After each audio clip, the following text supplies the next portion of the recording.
Bom, eu acho que queria agradecer muito as duas exposições. Eu acho que a gente tem alguns paradigmas de gestão que ficam subentendidos aí nas duas apresentações, que são relevantes.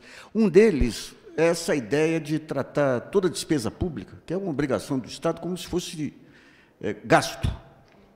A Fiocruz, do Rio de Janeiro, ela ajudou a desenvolver talvez o melhor programa de política industrial, que foi aquele programa de desenvolvimento produtivo da indústria farmacêutica.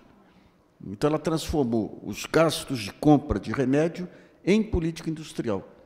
Então, ao mesmo tempo que atendia, melhorava a população, baixava preço e criava uma base industrial relevante, o programa mais bem-sucedido nos últimos tempos. E o segundo ponto é o Estado, o setor público como articulador das forças produtivas aí, e principalmente nesse campo aí das inovações, onde as ideias finalmente passaram a ter mais valor do que o capital acumulado, né? Então, eu queria agradecer muito as duas exposições aí e vamos partir para a próxima etapa aí.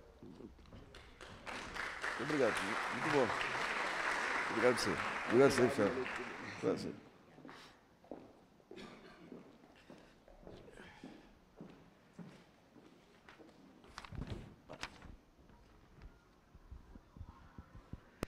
Bom, nossa segunda rodada vai ser o impacto das novas tecnologias, residências, geradoras e política tributária. Aliás, outro dia, no Twitter, o Temer falou, ninguém mais vai pagar conta de luz, vão vender a energia agora. Mas quem vai comprar, então, né?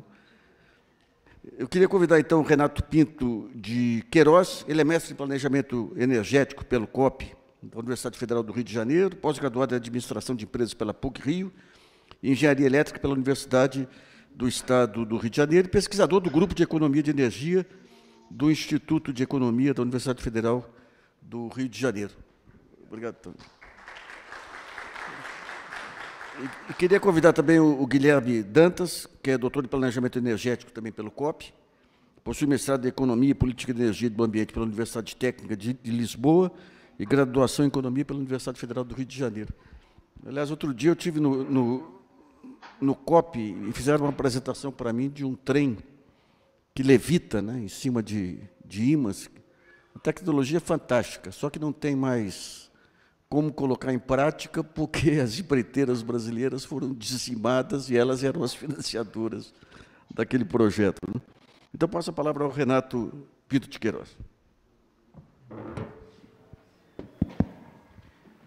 Bom dia a todos. Muito obrigado ao Nacifa Brasilianas, à CEMIG pelo convite.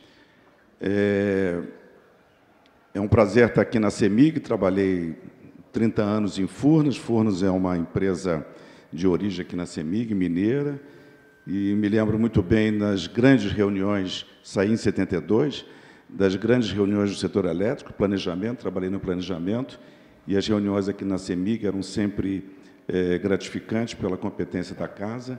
Em um momento, Nassif, em que o planejamento, as políticas públicas eram muito bem valorizadas, e é muito difícil um setor como o setor elétrico brasileiro, setor de rede, que envolve a sociedade, né, porque envolve o residencial, a indústria, o comércio, em que qualquer mudança não pode ser feita da noite para o dia. Nós fazíamos discussões, às vezes, para fazer mudanças que levavam um ano. A própria mudança, a abertura de mercado nos anos 90 da própria consultora inglesa, que a gente tem vários questionamentos, porque veio uma experiência bem diferente da realidade brasileira e inglesa, mas eles demoraram um ano entendendo o setor elétrico brasileiro e discutindo, trazendo até técnicos do setor para entender. Então, hoje, quando você fala em determinadas políticas feitas, vamos dizer, em tempo curto, você fica preocupado. O tema é extremamente importante, porque eu acho que, se eu fosse um assessor do governador candidato aí, eu botaria esse tema aí na pauta principal, porque a cidade do futuro é uma questão primordial para esses números que já foram apresentados, eu vou apresentar também aqui, para nós vivermos um pouco mais, com mais humanidade nas cidades. A minha pegada aqui da apresentação, sabendo que vinha o Guilherme Dantas, porque lá no FRJ, eu sou um pesquisador convidado lá associado, são grupos de estudos, né? O grupo que eu trabalho é um grupo interdisciplinar, que mexe com política energética, com petróleo, gás, eletricidade, bioeconomia, e nós temos grupos de pessoas de outra universidade, pessoas que vieram da empresa, como o meu caso, e o Guilherme trabalha numa área específica do setor elétrico brasileiro. Eu sei como é que ele conhece muito regulação. Eu quis trazer uma outra pegada aqui para que ficasse um pouco mais diferente aqui.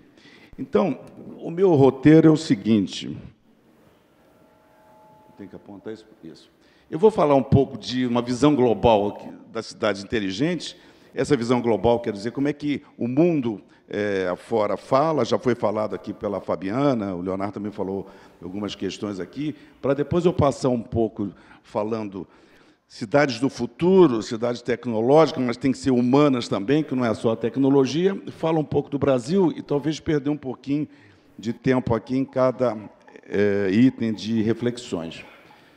Quer dizer, essa motivação de cidade inteligente, de você cuidar um pouco dessa cidade, vem desses estudos da própria ONU, que mostra, nas suas previsões demográficas, que nós vamos chegar a 2050 com 9,8 bilhões de habitantes, 2100, 11 bilhões, e que em 2050, 70% da população, cerca de 70, 66, 67, e dependendo dos estudos que saem por aí, estarão nas grandes cidades. Então, você vê que já é uma dificuldade enorme você viver nessas grandes cidades. Imagina quando eu tiver 70% desse número de gente que está aumentando a população mundial, novas cidades em regiões de países mais pobres, mas as cidades se desenvolvendo, os países desenvolvendo, eles todos concentrados com todos os problemas que a gente já sabe.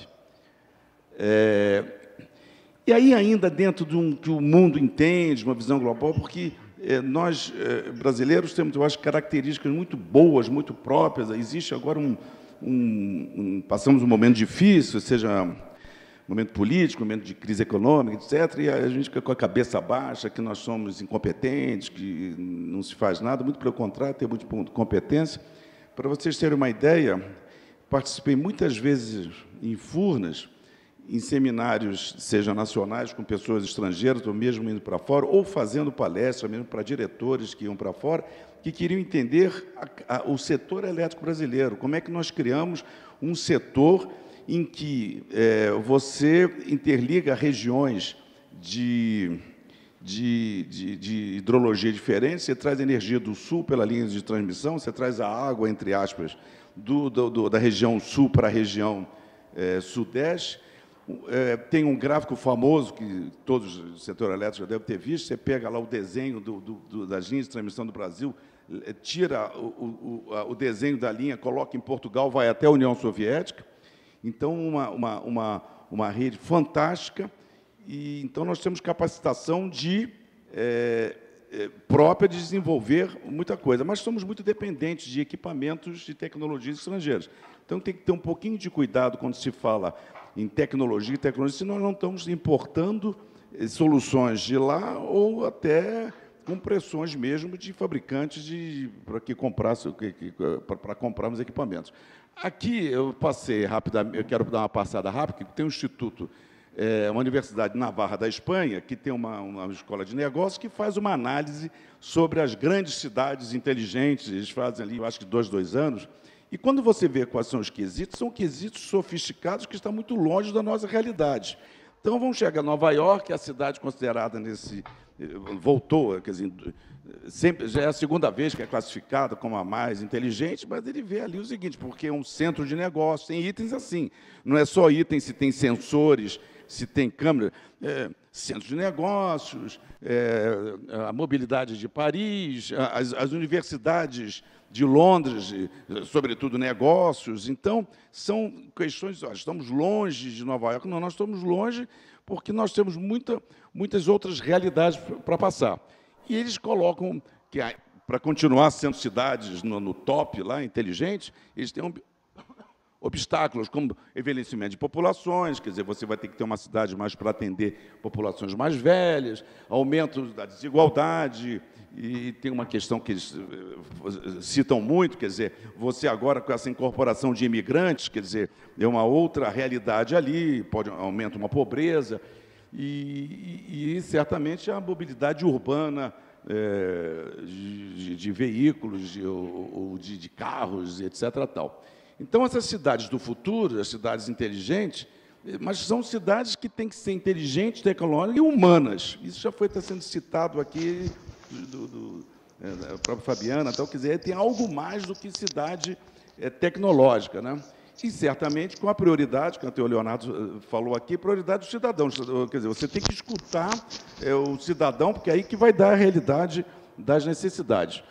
E aí, dentro dessa visão aí, bem rapidamente, que todos já sabem, então você vê coisas sofisticadas, sensores que detectam em prédios, janelas abertas, se o ar-condicionado está a uma temperatura não adequada, os sensores vão entrar, tem até algo... eu vi assim, exemplo de cartões em trânsito, se o sujeito tem uma certa idade, ele mete aquele cartão ali no poste ou no local ali, não sei, e o sinal vai retardar, porque ele vai atravessar, quer dizer, é um complexo sofisticado que as cidades já estão implementando. Ainda falando dessa visão global, o que o mundo entende sobre a sofisticação de cidades inteligentes, tem uma experiência interessante no MIT lá, que pegou em Seattle lá, etiquetas, botou no lixo e foi vendo quando é que o lixo, determinados produtos lá iam perseguindo, qual era o caminho do lixo para analisar essa questão de detritos e tal. E o interessante é que eles faziam depois umas entrevistas para ver o que as pessoas sentiam ali daquele projeto. E alguém, eu acho que era uma mulher, dizia assim, eu costumava beber água em garrafas de plástico e jogava fora, depois esquecida delas. Agora eu sei que elas andam apenas alguns quilômetros da minha casa para um aterro sanitário e eu não consigo mais esquecer delas.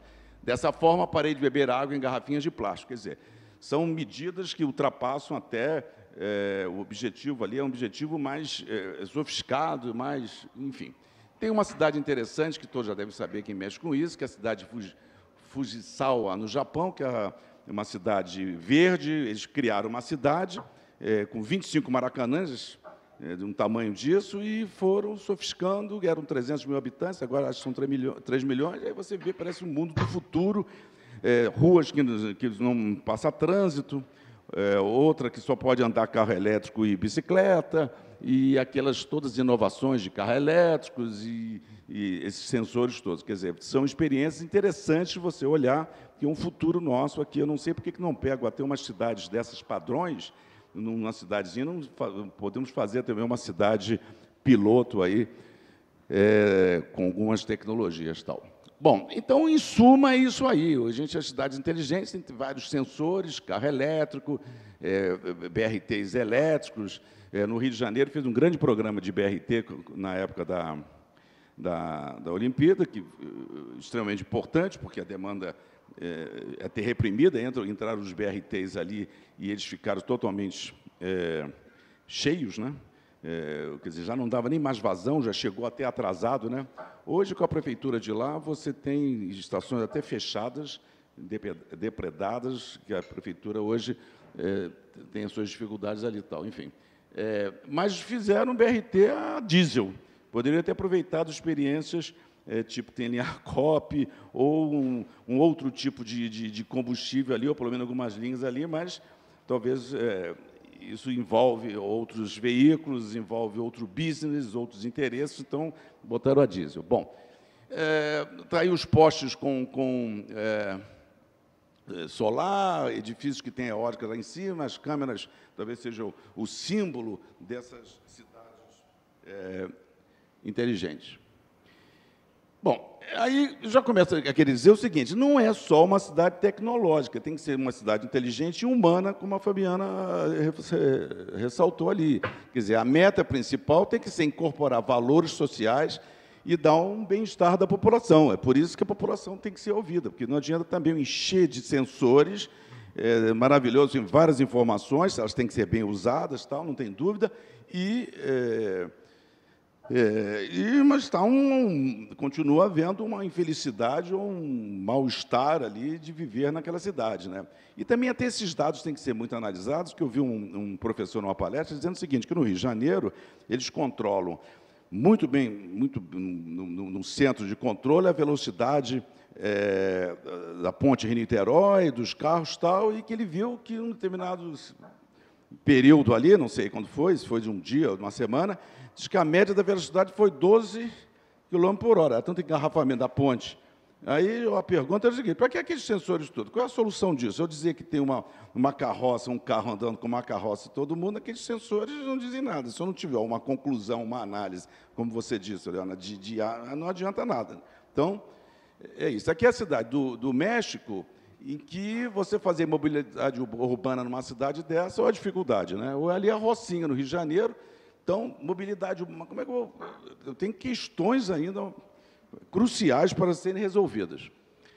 Bom, então, entrando um pouco no Brasil aqui, a gente tem uma seguinte situação, né? Por exemplo, demanda crescente, quer dizer, na recuperação econômica. Quer dizer, o Brasil, certamente, que vive desse stop and go aí, vai recuperar e eu vou ter um crescimento da demanda muito forte.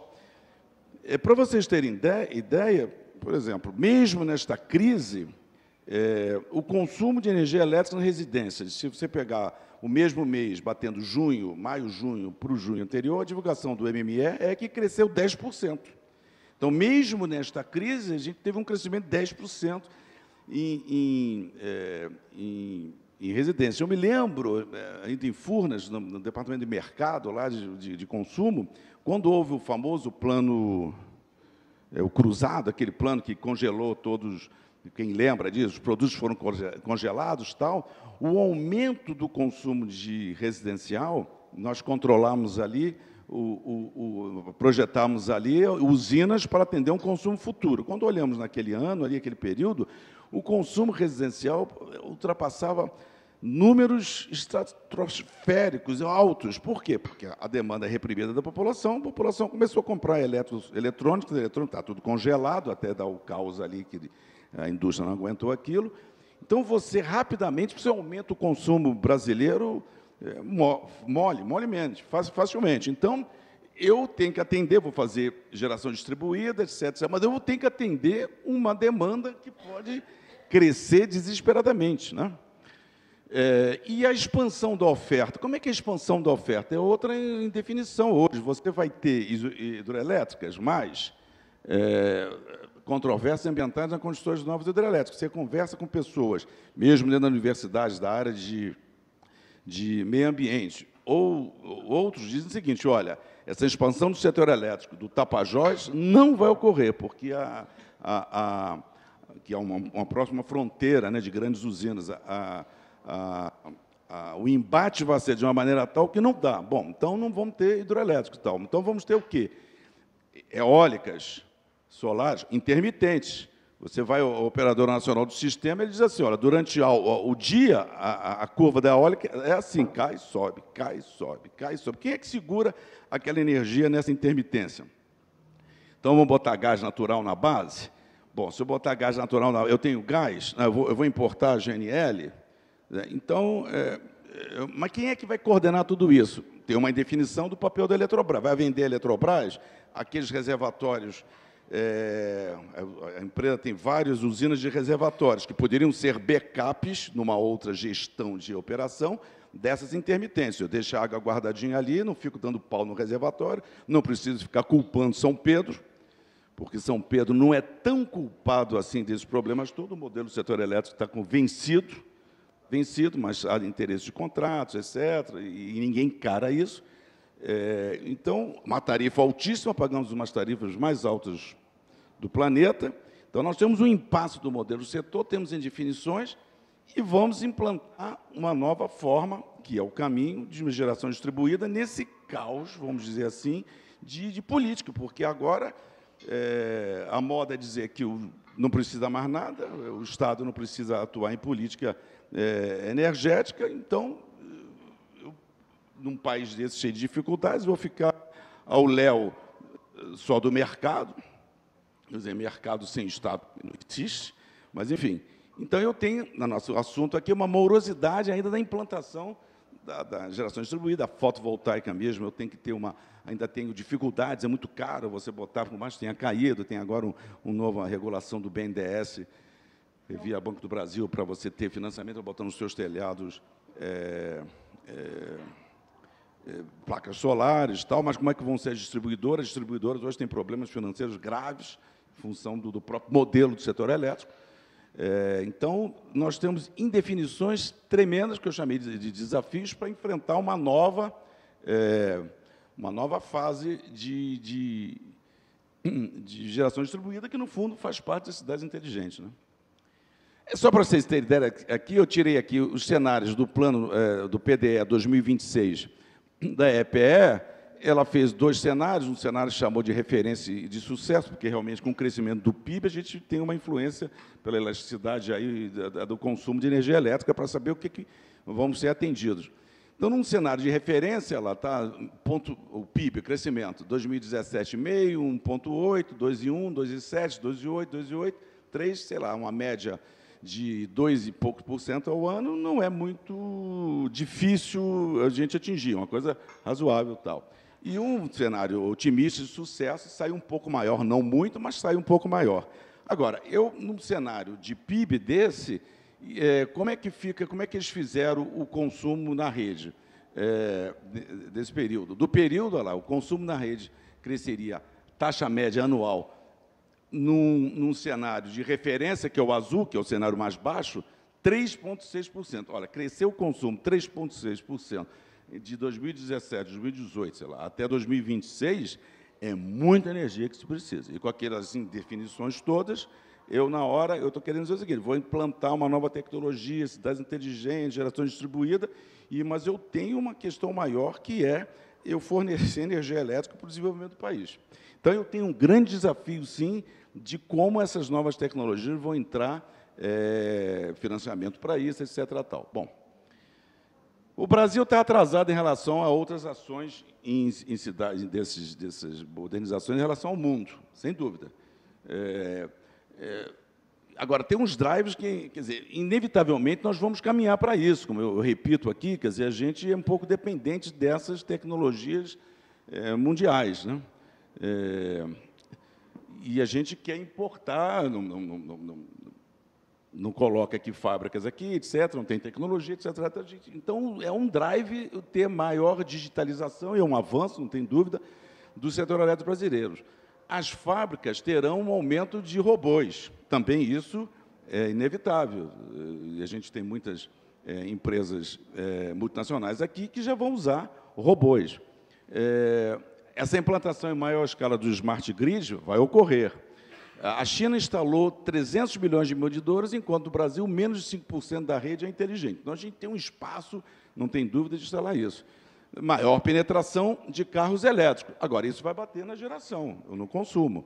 Então, eu estou cheio de definição, como é que eu vou suprir a oferta, mas isso tudo é elétrico, eu vou ter um consumo de energia elétrica forte. Isso eu estou dizendo que eu estou querendo levantar aqui as questões, os obstáculos, as dificuldades para isso. O Guilherme vai falar até de regulação, talvez, que é outra questão também. Agora, a gente vai fazer rede inteligente, está aqui, olha aqui, os postes de São Paulo, como são. Ali, eu acho que é Rio, olha lá. Vamos fazer redes inteligentes. Olha como é que está a distribuidora, bota os postes. Como é que eu posso ter um poste desse de razoável? Falta muita inteligência para chegar a isso. Na Suécia, por exemplo, tem um sistema subterrâneo de fibra ótica, que é o Smart Grid, né? Então, quando a gente começa a ler cidade inteligente, nós estamos um pouco longe de um mundo desenvolvido, né? E aí tem as cidades inteligentes, aliás, Rio Tietê, Lagoa da Pampulha, em Belo, e o Rio de Janeiro, só o cachorrinho que está gostando aqui, porque o resto já fugiu, olha lá. Então, as cidades têm que ser humanas. Então, o conceito de cidade inteligente é um somatório de quesitos que levam a uma cidade humana. Bom, aí eu vou, item aqui, dizer o seguinte, dois slides que eu termino aqui para provocar um pouco a minha ideia, até fazer uma provocação dessas questões, né? Foi a ideia minha aqui. certamente, como eu levantei, há muitos desafios que nós temos que encarar para chegar a ter as cidades tecnológicas do futuro inteligentes. E falta uma política pública estratégica de Estado. O Brasil não tem política estratégica. Você vê o seguinte, as empresas estatais chinesas estão comprando aqui as empresas brasileiras. Ótimo, todo mundo diz, ótimo, está entrando investimento. Agora, você vê, tudo bem, um governo centralizado, é diferente lá na China, mas você vê o seguinte, existem marcos estratégicos que nós não temos. A gente confunde governo com Estado. E isso bate no próprio investidor, que o sujeito tem uma indefinição de uma política. Então, eu vou contar o seguinte. Certa vez, eu na EPE, numa reunião com os funcionários ali, os doutorandos, doutores, meninos jovens, lá de 30 e poucos anos, que eu coordenava ali um plano de longo prazo, eu era um superintendente de recursos energéticos. E aí, nós, para fazer plano de longo prazo, tínhamos que saber quais eram as tecnologias daqui a uns anos, como é que o Brasil ia ter tecnologia A, B, C e tal.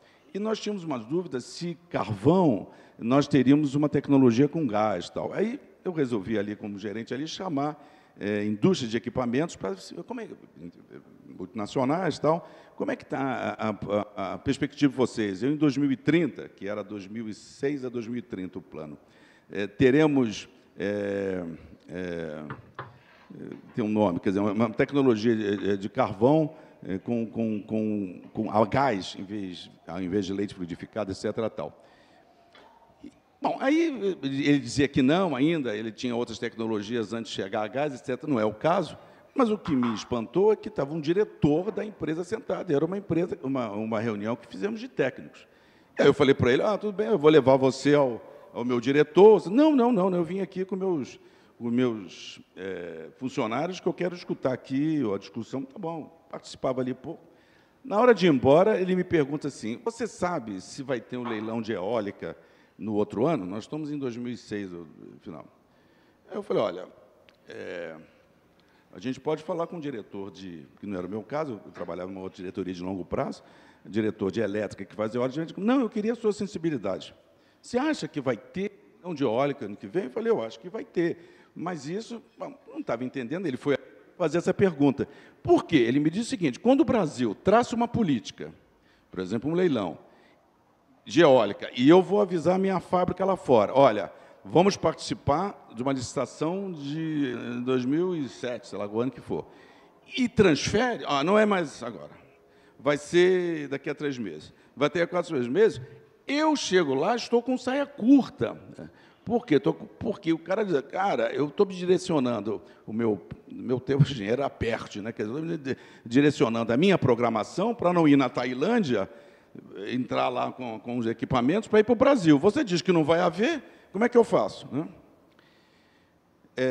E tem vários exemplos assim que poderia citar. Tal. Ou seja, você, quando marca um governo, vou fazer um marco do pré-sal, eu entro em outro governo, eu mudo aquilo tudo, a sinalização que eu dou para você, afinal de contas, é uma política estratégica de Estado, ou cada governo, se é cada governo, eu não acredito ali no país, porque eu tenho que esperar ver o governo. Então, nós não temos uma política estratégica, e para fazer cidades inteligentes, eu tenho que ter uma política estratégica de política pública.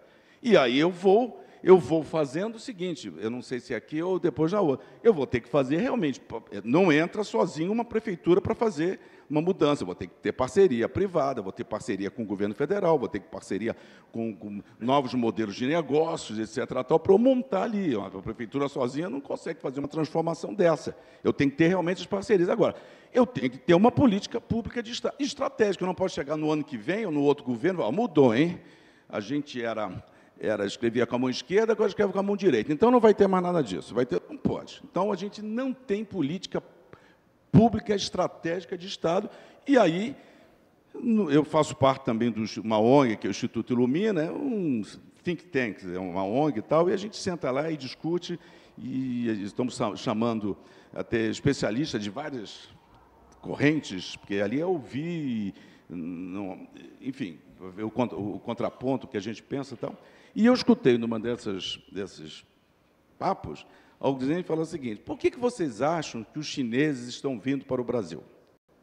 negócios e tal. Ah, não, eles estão querendo vir para o setor elétrico, não, setor elétrico. Eles estão querendo empresas para vender equipamentos. Eles vão vender equipamentos. Aí o outro falou assim, eles querem aprender essa tecnologia brasileira de fazer essa integração do setor elétrico via um sistema robusto de transmissão, porque lá eles estão com fontes perto, substitui lá o carvão, botam a gás ou eólicas ali, mais até distribuída, ou mais perto das fontes, mas tem interesse de fazer uma integração na Ásia.